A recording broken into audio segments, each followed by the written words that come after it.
Welcome to the story. Don't forget to like, subscribe, and support me. The dark forest stretched out before Elias, a sea of dense, gnarled trees bathed in shadows. Thick branches twisted upward like skeletal hands reaching for the overcast sky. He could feel the tension in the air, a weight that pressed against his chest, slowing his breath. The villagers had been clear. No one entered the forest and returned unchanged.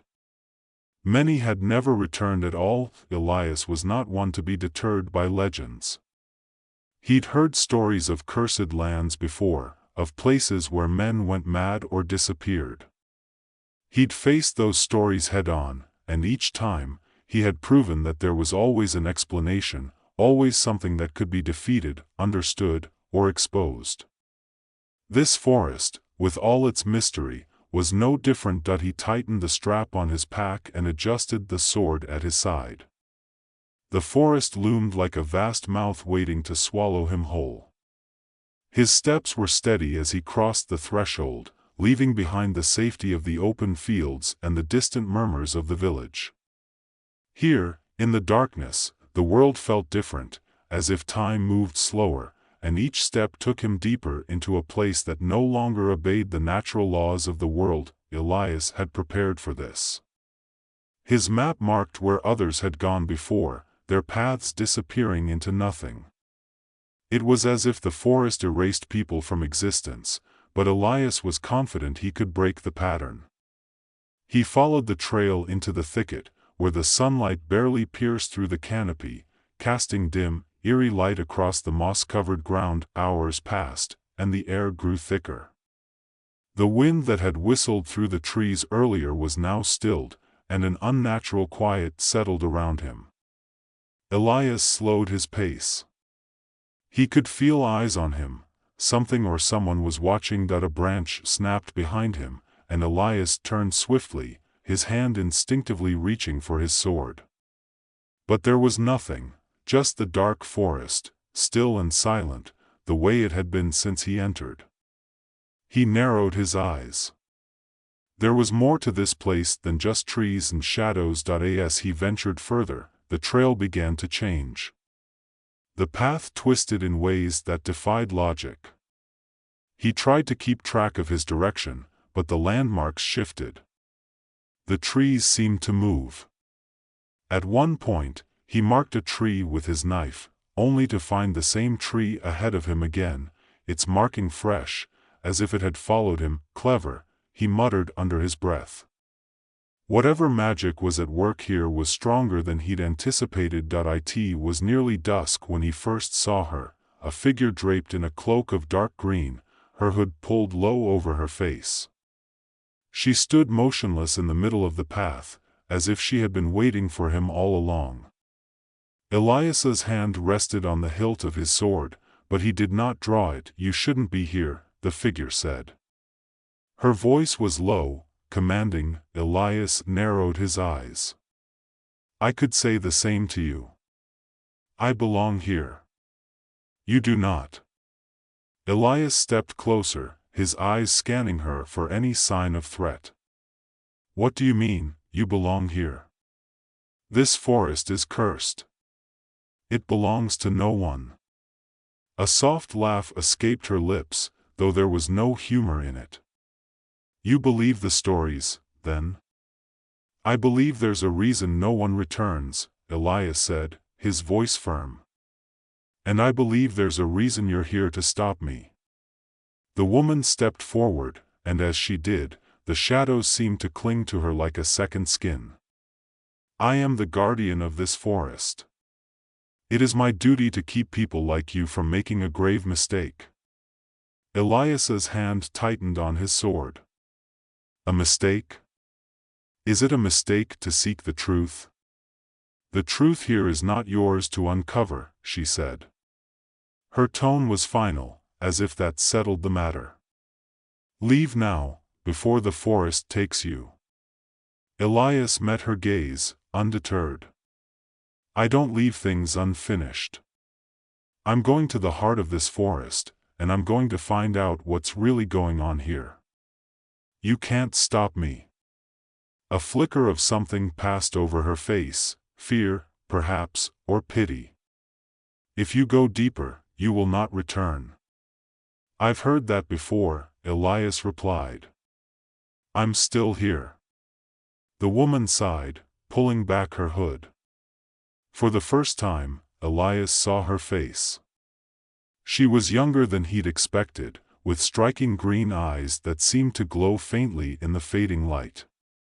Her dark hair was tied back, and though her expression was stern, there was a weariness in her eyes, as if she had been carrying a burden for too long. "You're stubborn," she said softly.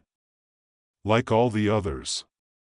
And yet I'm the only one who's made it this far." She regarded him for a long moment before speaking again. "If you truly want to know what lies at the heart of this forest, then I cannot stop you. But I can guide you. If you are willing to accept my help, perhaps you will stand a chance." Elias considered her offer. He didn't trust her, not fully, but he also knew that she had knowledge he didn't. Whatever was hiding in this forest, she was a part of it, and if he wanted to survive, he needed her. "All right," he said finally. "Guide me." The woman nodded, her expression unreadable. "Follow me.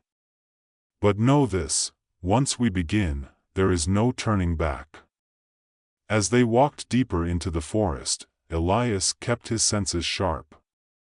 The air felt thicker, the silence more oppressive. His instincts told him that they were being watched, but every time he looked over his shoulder, there was nothing but trees. "What exactly are we facing?"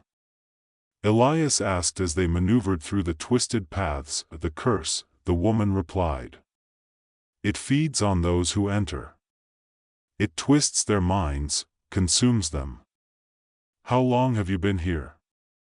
Elias asked. "My whole life," she said simply. "I was born into this duty. My family has guarded the forest for generations." Elias studied her, realizing that she carried the weight of her ancestors on her shoulders. She had been raised in isolation, her only purpose to keep others out. "Why you? Why not just let people face whatever is in here on their own?" She paused, her eyes distant. "Because the curse must not spread. What lies at the heart of this forest, it's not just dangerous to those who enter. It threatens everything outside, too. If it escapes, it will consume the world." Elias felt a chill run down his spine. He had come seeking answers, but now he realized the stakes were far higher than he'd imagined. "Then why let me go with you?" "Because you've already come too far," she said. "And perhaps you're the one who can help me end this." They continued walking, the air growing colder, the shadows darker. The woman, whose name Elias now knew to be Lyra, led him through paths that seemed impossible to follow, yet she moved with purpose, as if she had walked them 1,000 times. "You said your family has guarded the forest for generations," Elias said, breaking the silence. "How did it all start?" Lyra hesitated before answering. "Long ago, a powerful sorcerer sought to control the forces of life and death. He delved into dark magic, twisted nature to his will, and in doing so, cursed this forest. His evil seeped into the land, and it has been festering ever since." "What happened to the sorcerer?" Elias asked. He was defeated, but not before his magic took root. His soul was bound to the forest, and his power lives on, twisting it, feeding on those who enter. Elias frowned. "So he's still here, in some form?" Lyra nodded. "Yes. His presence lingers, and it's what keeps the curse alive." Elias gripped his sword tightly. "Then we'll find him. And we'll end this." Elias followed Lyra deeper into the forest, every step feeling heavier than the last. The oppressive darkness seemed to close in around them, the air colder and thicker as if they were walking into the mouth of something alive, something waiting for them. He could feel the weight of the place, the malevolent presence Lyra had warned him about, pressing in on all sides. Lyra moved with purpose, her steps silent as if she had learned to walk in tune with the forest itself. Elias stayed close behind, his hand never far from the hilt of his sword, his eyes scanning the shifting shadows. The trees loomed taller here, their twisted branches forming a canopy that blocked out the sky completely. There was no way to tell how much time had passed, whether it was day or night. Time, like everything else in this cursed place, seemed to bend to the will of the forest. "You feel it, don't you?" Lyra said quietly, not looking back. Elias nodded, even though she couldn't see him. He did feel it, the sense that they were being watched, hunted. "It's stronger here," he replied. "Whatever's at the heart of this place, we're getting closer, aren't we?" "Yes," Lyra said, her voice barely above a whisper. "We're close now. But the worst is still ahead. It will try to break us before we reach it." "What do you mean?" Elias asked, his eyes narrowing. He had expected danger, but there was something in her tone that gave him pause. "The curse," she said. "It knows we're coming. It will show us things, twist our minds. It will make us doubt ourselves, doubt each other. That's how it wins." Elias frowned. "Then how do we fight it?" "We don't," Lyra said, her voice heavy with resignation. "We endure." They walked in silence for what felt like hours, the forest around them growing darker and colder with every step. Elias felt the pressure building in his chest, a growing sense of dread that gnawed at the edges of his mind. He forced himself to focus, to keep moving. He had come too far to turn back now. Suddenly, the path ahead seemed to dissolve into a thick, swirling mist. Elias hesitated, his instinct screaming at him to stop, but Lyra pressed on, disappearing into the fog without a second glance. Gritting his teeth, Elias followed. The mist clung to him like a damp shroud, and the air was so thick it felt like he was breathing underwater. His vision blurred, the shapes of the trees melting into one another until it was impossible to tell where he was. The oppressive silence pressed down on him, his footsteps muffled by the mist. He reached out to touch the hilt of his sword, just to remind himself that it was still there, that he was still in control. Then he heard it, a voice. Faint at first, barely more than a whisper. But it grew louder with each step, the words becoming clearer. "Elias." He stopped, his heart pounding. The voice was familiar. Too familiar. Elias. It was his brother's voice. But that was impossible. His brother had died years ago, on a battlefield far from here. Elias had buried him with his own hands. The voice came again, closer this time.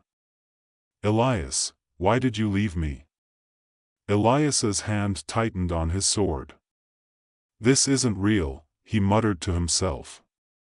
"It's just the curse. It's not real." But the voice wouldn't stop.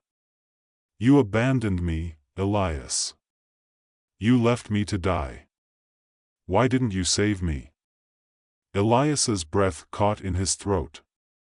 He knew it wasn't real, but the words cut deep, reopening wounds he had long thought healed. His brother's face flashed before his eyes, pale and lifeless, blood pooling in the dirt around him. Elias shook his head, trying to banish the image, but it clung to him, as persistent as the mist. "You could have saved me, Elias. Why didn't you?" Elias stumbled, his vision swimming. The weight of guilt pressed down on him, threatening to crush him.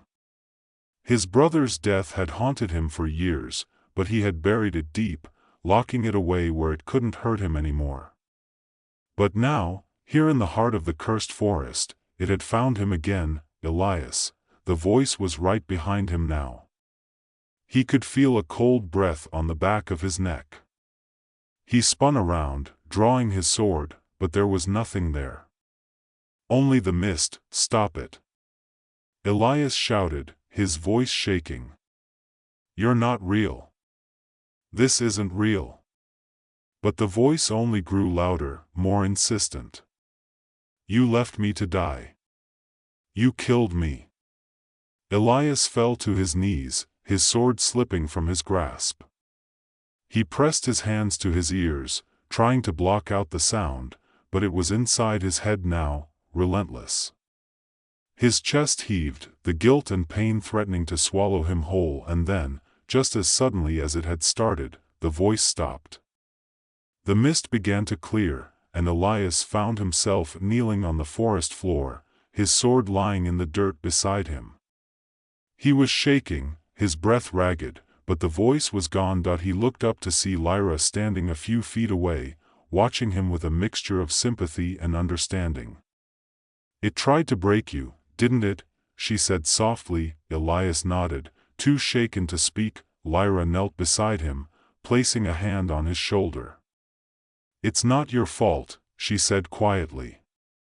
"Whatever it showed you, whatever it made you feel, it's not real. The curse preys on your darkest fears, your deepest regrets. But they're not the truth." Elias swallowed hard, trying to steady his breathing. "It felt real," he said, his voice hoarse. "I know," Lyra said. "But you're stronger than it is. We both are." Elias looked at her, his eyes searching hers for any sign of doubt. But she was steady, calm. She had been through this before, faced her own demons. And she had survived. "Come on," she said, helping him to his feet. "We're close now. The heart of the curse is just ahead." Elias nodded, though his legs still felt weak beneath him. He picked up his sword, gripping it tightly, and followed Lyra as she led him further into the forest. The air grew colder still, and the trees began to thin out, revealing a clearing up ahead. In the center of the clearing stood a crumbling stone structure, half buried in the earth. Vines and roots had overgrown it, but Elias could see the faint remnants of carvings on the stone, symbols and runes that pulsed with an eerie, otherworldly light. "This is it," Lyra said, her voice barely above a whisper. "This is where it all began." Elias stared at the ruins, a sense of dread settling over him. "The sorcerer's lair?" Lyra nodded. "His soul is bound to this place. This is where we'll find him." Elias tightened his grip on his sword, steeling himself for what was to come. "Then let's end this." They stepped into the clearing, the air crackling with energy. The ground beneath their feet seemed to pulse, as if the forest itself was alive, watching their every move. As they approached the stone structure, the temperature dropped even further, their breath visible in the cold air. Suddenly, the ground shook, and a low, rumbling voice echoed through the clearing. "You dare to enter my domain?" Elias's heart raced as a figure began to materialize in front of them, rising from the ground like a shadow given form. The sorcerer's twisted face leered at them, his eyes glowing with an unnatural light. "You will not leave this place alive," the sorcerer hissed, his voice filled with malice. Elias raised his sword, his body tense with anticipation. "We're not afraid of you." The sorcerer laughed, a cruel, hollow sound. "You should be." Before Elias could react, the sorcerer unleashed a wave of dark energy, sending him and Lyra flying backward. Elias hit the ground hard, the wind knocked out of him. His vision blurred, but he forced himself to his feet, ignoring the pain. Lyra was already back on her feet, her eyes blazing with determination. "We have to destroy his soul anchor," she shouted over the roar of the wind. "It's the only way to break the curse." Elias nodded, his mind racing. The soul anchor. It had to be somewhere in the ruins, hidden among the stones. He scanned the area, his eyes searching for any sign of it. There, a faint glow beneath the stone floor. The sorcerer's power was drawn to it, feeding off it. Elias knew what he had to do. He charged forward, dodging another blast of dark energy, and plunged his sword into the ground. The stone cracked beneath the force of his strike, and the glowing object beneath it began to pulse, its light flickering. The sorcerer let out a scream of rage, his form flickering as his power waned. "No! You cannot destroy me!" But Elias didn't stop. He drove his sword deeper into the ground, shattering the stone and exposing the soul anchor, a black, twisted crystal that pulsed with dark energy. With one final strike, Elias shattered the crystal. The sorcerer let out a deafening scream, his form dissolving into a cloud of black smoke before disappearing entirely.